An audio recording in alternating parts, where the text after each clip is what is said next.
নমস্কার, আমি সুব্রত। আপনারা দেখছেন সাথে সুব্রত ইউটিউব চ্যানেল। সবাইকে আমাদের নতুন চ্যানেলে স্বাগতম। আপনাদের জন্য আমরা নিয়ে আসছি অজানা কিছু ইতিহাস, সাহিত্যের বিভিন্ন আঙিনা থেকে নির্বাচিত কিছু স্মরণীয় ঘটনা। থাকবে আপনাদের জন্য অজানা কিছু রহস্যে ভরা বিষয় নিয়ে থাকবে আমাদের বিশেষ নিবেদন। তাই দয়া করে সাবস্ক্রাইব করে পাশে থাকবেন। ভুল ত্রুটি হলে কমেন্টের মাধ্যমে জানাবেন। আমরা চেষ্টা করব ভুলগুলোকে শুধরে নেবার। এই চিঠি পরিবার ছেড়ে, স্ত্রীকে ছেড়ে দূরদেশে থাকা এক স্বামীর অসহায়তা। লিখেছিলেন স্ত্রী মৃণালিনী দেবীকে 1890 সালের 29শে আগস্ট। ভাই ছোট বউ, আজ আমরা এডেন বলে এক জায়গায় পৌঁছাবো। অনেকদিন পরে ডাঙা পাওয়া যাবে, কিন্তু সেখানে নামতে পারবো না। পাছে সেখান থেকে কোনো রকম ছোঁয়াচে ব্যামো নিয়ে আসি। এডেন পৌঁছে আর একটা জাহাজ বদল করতে হবে। সে এক মহা হাঙ্গাম রয়েছে। এবারে সমুদ্রে আমার অসুখটা করেছিল, সে আর কি বলবো। 3 দিন ধরে যা একটু কিছু মুখে দিয়েছি, অমনি তখনই বমি করে ফেলেছি। মাথা ঘুরে, গা ঘুরে অস্থির, বিছানা ছেড়ে উঠিনি। কি করে বেঁচেছিলাম তাই ভাবি। রবিবার দিন রাত্রে আমার ঠিক মনে হলো আমার আত্মাটা শরীর ছেড়ে বেরিয়ে জোড়া সাঁকোয় গেছে। একটা বড় খাটে একধারে তুমি শুয়ে রয়েছো, আর তোমার পাশে বেলি খোকা শুয়ে। আমি তোমাকে একটু আধটু আদর করলুম আর বললুম, ছোট বউ, মনে রেখো আজ রবিবার রাত্রিরে শরীর ছেড়ে বেরিয়ে তোমার সাথে দেখা করে গেলুম। বিলেত থেকে ফিরে গিয়ে জিজ্ঞাসা করব তুমি আমাকে দেখতে পেয়েছিলে কিনা। তারপরে বেলি খোকাকে একটা হাম দিয়ে ফিরে চলে এলুম। যখন ব্যামো নিয়ে পড়েছিলুম, তোমরা আমাকে মনে করতে কি? তোমাদের কাছে ফেরবার জন্য ভারী মন ছটফট করত।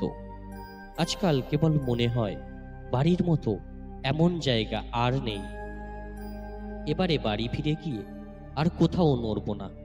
আজ 1 সপ্তাহ বাদে প্রথম স্নান করেছি, কিন্তু স্নান করে কোনো সুখ নেই। সমুদ্রের নোনা জলে সমস্ত গা চটচট করে। মাথার চুলগুলো একরকম বৃষ্টি আঠা হয়ে জটা পাকিয়ে যায়। গা কেমন করে। মনে করছি যতদিন না জাহাজ ছাড়বো আর স্নান করব না। ইউরোপে পৌঁছতে এখনো সপ্তাহখানেক আছে। একবার সেখানে পৌঁছে ডাঙায় পা দিলে বাঁচি। এই দিন রাত্রি সমুদ্র আর ভালো লাগে না। আজকাল যদিও সমুদ্রটা বেশ ঠান্ডা হয়েছে, জাহাজ তেমন দুলছে না, শরীরেও কোনো অসুখ নেই।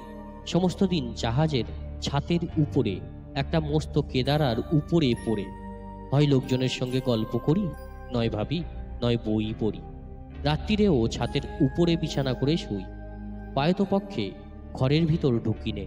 ঘরের মধ্যে গেলেই গা কেমন করে ওঠে। কাল রাত্রিরে আবার হঠাৎ খুব বৃষ্টি এলো। যেখানে বৃষ্টির ছাঁট নেই, সেইখানে বিছানাটা টেনে নিয়ে যেতে হলো। সেই অবধি এখনো পর্যন্ত ক্রমাগতই বৃষ্টি চলছে।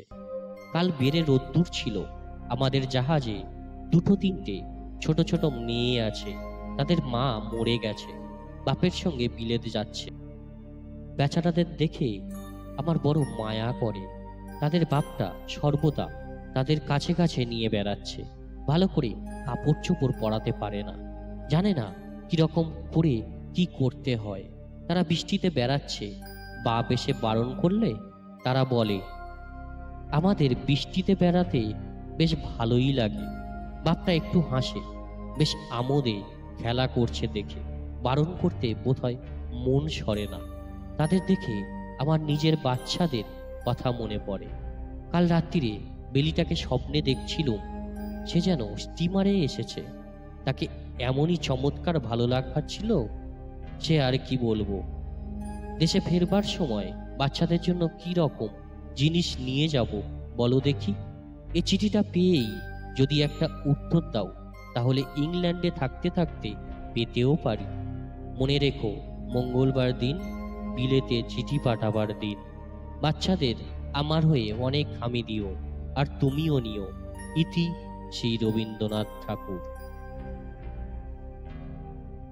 বন্ধুরা, আমি রয়েছি সুব্রত আপনাদের সাথে।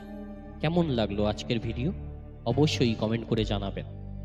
আপনার মূল্যবান কমেন্ট আমাকে অনুপ্রাণিত করবে এমন ভিডিও বানানোর জন্য। দেখা হচ্ছে আরও একটি নতুন ভিডিওর সাথে। ততদিন সুস্থ থাকবেন, ভালো থাকবেন। নমস্কার।